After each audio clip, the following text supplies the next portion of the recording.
Chaya Jewellers first ever factory outlet lo Nakshi Mela October 25th నుంచి 2nd November వరకు ఎలాంటి నక్షి ornaments పైన flat 9.99% VA మాత్రమే. ఈ ఆఫర్ అన్ని బ్రాంచెస్ కి వర్తిస్తుంది. IMD అనగానే మనమంతా హై రేంజ్ లో ఊహించుకుంటాం. అక్కడున్న వ్యవస్థకు శాటిలైట్ల సపోర్టుకు ఖచ్చితమైన డేటా రిలీజ్ చేస్తారనుకుంటాం. కానీ మోంతా తుఫాను విషయంలో IMD తేలిపోయింది. మనవన్నీ భ్రమలే అని మరోసారి రుజువైంది. మోంతా సైక్లోన్పై IMD ఇచ్చిన ప్రతి రిపోర్టు తప్పే. తుఫానుపై పంచుకున్న ప్రతి సమాచారం ఉత్తదే. తుఫాను తీరుని అంచనా వేయడంలోనూ దాన్ని కరెక్ట్గా ట్రాక్ చేయడంలోనూ IMD మరోసారి సక్సెస్ఫుల్గా ఫెయిల్ అయింది.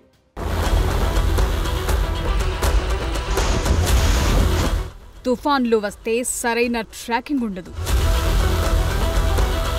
ఎక్కడ తీరం దాటుతుందో అంచనాలుండవు. ఏళ్లు గడుస్తున్నా అప్డేట్ అవని IMD వస్తుంది అంటే రాదు అంటే వస్తుంది. ఎందుకంటే సీతమ్మ వాకిట్లో సినిమాలు సీతల IMDకి అన్నీ అలా తెలిసిపోవు, కొన్నే తెలుస్తాయి. మిగతావి మనమే వేరే సంస్థ వెబ్సైట్లు, సోషల్ మీడియా పేజ్లు ఫాలో అయి ఖచ్చితమైన సమాచారం తెలుసుకోవాలి. మొంతా తుఫాన్ విషయంలో IMD ఫెయిల్యూర్ చూశాక ఇలాంటి జోకులు, సెటైర్లు ఇంటర్నెట్లో చాలా పేలుతున్నాయి. మొంతా తుఫాన్ పై సరైన ట్రాకింగ్ లేదు, ఎక్కడ తీరం దాటుతుందో అంచనా లేదు, సైక్లోన్ కి సంబంధించి రియల్ టైం డేటా లేదు. మిగతా సంస్థలు చెప్పినా IMD అధికారులు నమ్మలేదు. మొత్తంగా మొంతా విషయంలో IMD లేట్ అయ్యింది, అలాగే ఫెయిల్ అయ్యింది. తుఫాన్ గమనాన్ని సరిగ్గా పసిగట్టలేక వాతావరణ శాఖ అధికారులు వైఫల్యం చెందారు.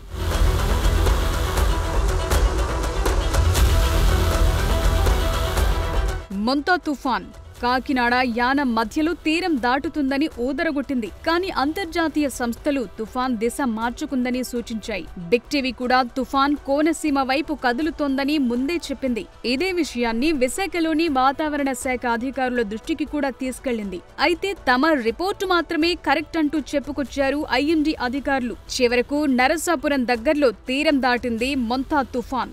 అక్కడెక్కడో సముద్రం మధ్యలో మొదలైన దగ్గర నుంచి తుఫాన్ తీరం దాటే దాకా IMD తప్పుడు రిపోర్ట్లే ఇచ్చింది. నిజానికి ఒంగోలు సమీపంలోనే మేఘాలు నిలిచిపోయాయి. దాంతో ప్రకాశం జిల్లా నల్లమల ప్రాంతంలో భారీ వర్షాలు కురిశాయి.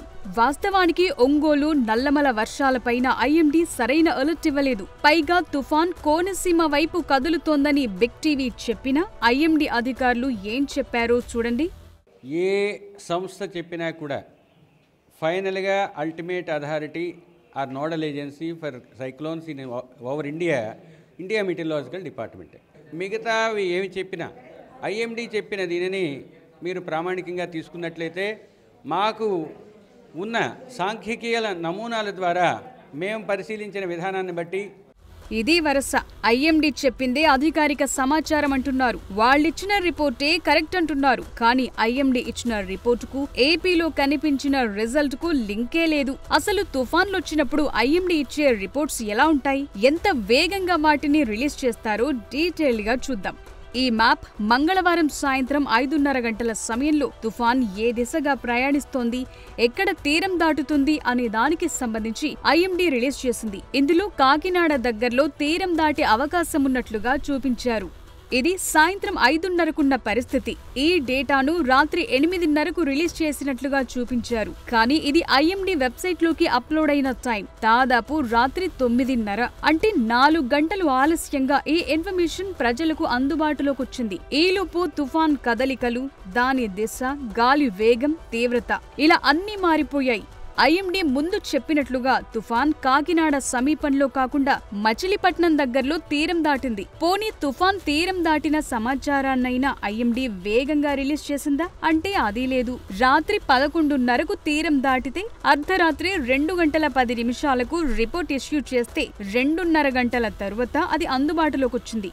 మొత్తానికి IMD చూపించిన మార్గానికి తుఫాన్ వెళ్లిన మార్గానికి అస్సలు సంబంధం లేదు. పైగా వాతావరణ శాఖ చెప్పిన దాంతో పోలిస్తే తుఫాను తీవ్రత చాలా తక్కువగా ఉంది. తుఫాన్ తీవ్రతను అంచనా వేయటంలోనూ IMD ఫెయిల్ అయిందనే వాదనలు గట్టిగా వినిపిస్తున్నాయి.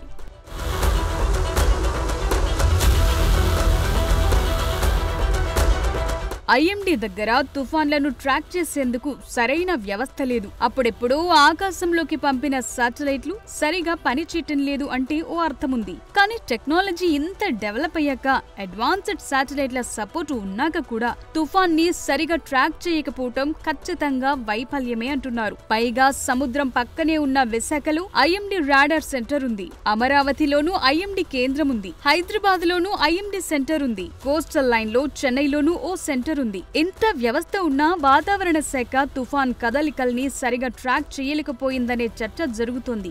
ఇండియాలో తుఫాన్ల ట్రాకింగ్ కోసం 4 శాటిలైట్లున్నాయి. INSAT 3D, INSAT 3DR, Oceansat 3, Scatsat 1 లాంటి ఉపగ్రహ వ్యవస్థలున్నా ఐఎండీ ఇంకా అప్డేటెడ్ గా లేకపోవటమేంటి? ఇంత బ్లండర్ గా రిపోర్టులివ్వటమేంటి అనే ప్రశ్నలు తలెత్తుతున్నాయి. వాతావరణ శాఖ వర్షం పడుతుందని చెబితే ఖచ్చితంగా రాదు అనే నమ్మకం ఉంటుంది జనాల్లో. అదే వాతావరణ శాఖ ఎండ కాస్తుందని చెబితే ఖచ్చితంగా ఆ రోజు వర్షం పడుతుంది అనుకుంటారు. ఇప్పటి వరకు జనంలో ఐఎండీ అంటే ఉన్న ఒపీనియన్ ఇదే. దీన్ని నిజం చేసేలా మోంతా తుఫాన్ రిపోర్టులు ఇచ్చారు అధికారులు. అసలు ఐఎండీ రియల్ టైం డేటా ఎందుకు ఇవ్వలేకపోతుంది? మోంతాని ఎందుకు సరిగ్గా ట్రాక్ చేయలేకపోయింది? ఐఎండీని ప్రక్షాళన చేసే టైం వచ్చిందా?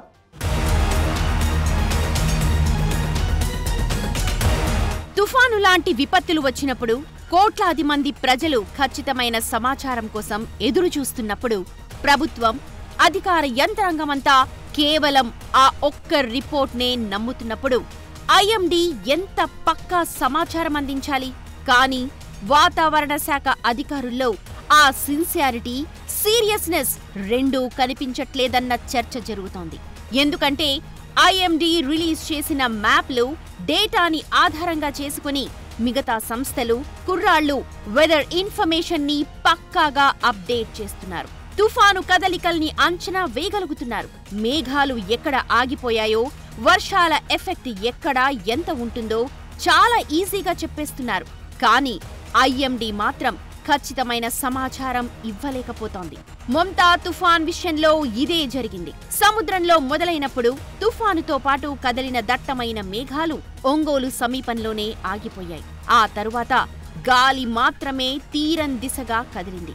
అందుకే అత్యంత భారీ వర్షాలు కురవలేదు. ఐఎండీ చెప్పినట్లు నిజంగానే సివియర్ సైక్లోన్ కనుక కాకినాడ దగ్గర తీరాన్ని తాకి ఉంటే పరిస్థితులు మరోలా ఉండేవి.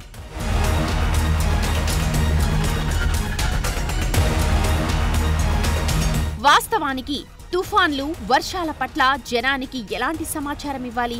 అది ఎంత ఖచ్చితంగా ఉండాలి? ఎంత వేగంగా సమాచారం ఇవ్వాలనే దానిపై వాతావరణ శాఖ ఫోకస్ పెట్టట్లేదు. ఇంకా 1970 మోడల్లాగే పనిచేస్తున్నట్టుగా ఉంది వ్యవహారం. ఐఎండీ కేంద్ర సంస్థ కాబట్టి, తామంతా కేంద్ర ప్రభుత్వ ఉద్యోగులం కాబట్టి ఇలాగే ఉంటాం, రిలాక్స్ మోడ్లోనే పనిచేస్తాం, మమ్మల్ని అడిగేది ఎవరు, మా రిపోర్ట్లని క్వశ్చన్ చేసేదెవరు అని అనుకున్నంత కాలం ఐఎండీ ఇచ్చే రిపోర్ట్లు, వాటి రిజల్ట్స్ ఇలాగే ఉంటాయి అన్న టాక్ వినిపిస్తోంది. ఇక్కడ గుర్తుంచుకోవాల్సిన మరో పాయింట్ ఏంటంటే, తుఫాన్లకు సంబంధించి ఐఎండీ తయారు చేసే రిపోర్ట్ కేవలం ఏపీ కోసమో, ఇండియా కోసం మాత్రమే కాదు, మరో 13 దేశాలకు పంపించాల్సి ఉంటుంది. మిగతా దేశాల వాళ్లకు మోంతా తుఫాన్ ఎటు కదలినా, ఏ ప్రాంతంలో తీరం దాటినా ఇబ్బంది లేదు, పట్టింపు ఉండదు. కానీ తుఫాను వేగంగా ఆంధ్ర వైపు దూసుకొస్తున్నప్పుడు ఖచ్చితంగా ఎక్కడ తీరం దాటుతుందన్న విషయం ప్రజలకు, అధికారులకు తెలిసి తీరాలి. అప్పుడే అందుకు తగ్గట్లుగా జాగ్రత్తలు, చర్యలు తీసుకోగలుగుతారు. వాతావరణ శాఖ ఎంతసేపు మోంతా తుఫాన్ తీరం దాటేది కాకినాడే అంటూ చెప్పుకుంటూ వచ్చింది. దాంతో అందరి ఫోకస్ కాకినాడ తీరం మీదకే మళ్ళింది. అక్కడేమైనా విధ్వంసం జరుగుతుందేమో, భారీ నష్టం సంభవిస్తుందేమోనని అంతా అటువైపే దృష్టి పెట్టారు. కానీ తుఫాను మాత్రం కాకినాడకు 100 కిలోమీటర్ల దూరంలో ఉన్న నర్సాపురం దగ్గర తీరాన్ని తాకి అటు మీదుగా వెళ్లిపోయింది. ఏపీ ప్రభుత్వం అలర్ట్ గా ఉండి అన్ని చోట్ల తగిన చర్యలు, జాగ్రత్తలు తీసుకుంది కాబట్టి సరిపోయింది. వీటికి మించి మోంతా తుఫాను తీవ్రత కూడా తగ్గిపోయింది కాబట్టి భారీ వర్షాలు కురవలేదు. కుండపోత వానలు కనుక పడి ఉంటే పరిస్థితేంటి? కోనసీమ మొత్తం అల్లకల్లోలమై అతలా కుతలమైపోయి ఎక్కడికక్కడ స్తంభించిపోయి ఉండేది. ఇప్పటికే వేల ఎకరాల్లో పంట నష్టం వాటిల్లింది. రైతులు తీవ్రంగా నష్టపోయారు. అదే వర్షాలు ఇంకా భారీగా కురిసి ఉంటే నష్టం ఊహకు కూడా అందకుండా ఉండేది. అందుకోసమే ఇదంతా ఐఎండీ ఫెయిల్యూర్ అనే చర్చ జరుగుతోంది.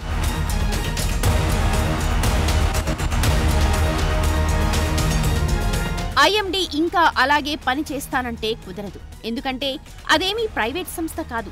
మా ఇష్టం వచ్చినప్పుడే రిపోర్ట్ ఇస్తామంటే అస్సలు వర్కౌట్ కాదు. వాతావరణ శాఖ అధికారులు, సిబ్బంది ఇలాంటి విపత్తుల సమయంలో చాలా సీరియస్ గా పని చేయాల్సి ఉంటుంది. ఖచ్చితంగా ప్రతి అరగంటకో రిపోర్ట్ రిలీజ్ చేయాలి. అంతగా పాపులర్ కాని వెదర్ వెబ్సైట్లు, పెద్దగా నాలెడ్జ్ లేని వాళ్లు కూడా ఆన్లైన్లో వేగంగా వెదర్ అప్డేట్స్ ఇచ్చేస్తున్నారు. అది కూడా ఐఎండీ రిలీజ్ చేసిన మ్యాప్స్ డేటా నుంచే. అన్నీ తెలిసిన ఐఎండీ మాత్రం ప్రజలకు వేగంగా సమాచారం అందించలేకపోతోంది. దీనికి లోపమెక్కడుంది అన్న చర్చ మొదలైంది. అందుకోసమే ప్రభుత్వం పూర్తిగా ఐఎండీని ప్రక్షాళన చేయాల్సిన అవసరం ఉందంటున్నారు. ప్రజలకు చాలా సులభంగా అర్థమయ్యే రీతిలో వెదర్ అప్డేట్స్, రిపోర్ట్స్ ఇవ్వాలంటున్నారు. మరీ ముఖ్యంగా తుఫాన్ల లాంటి విపత్తులు వచ్చినప్పుడు రియల్ టైం డేటాని షేర్ చేయగలగాలి. అప్పుడే పక్కా సమాచారం వేగంగా తెలుస్తుంది. విపత్తుల సమయంలో ఎంతో ఖచ్చితత్వంతో పనిచేయాల్సిన ఐఎండీ లాంటి సంస్థలే ఇలా పనిచేస్తే అస్సలు కుదరదంటున్నారు.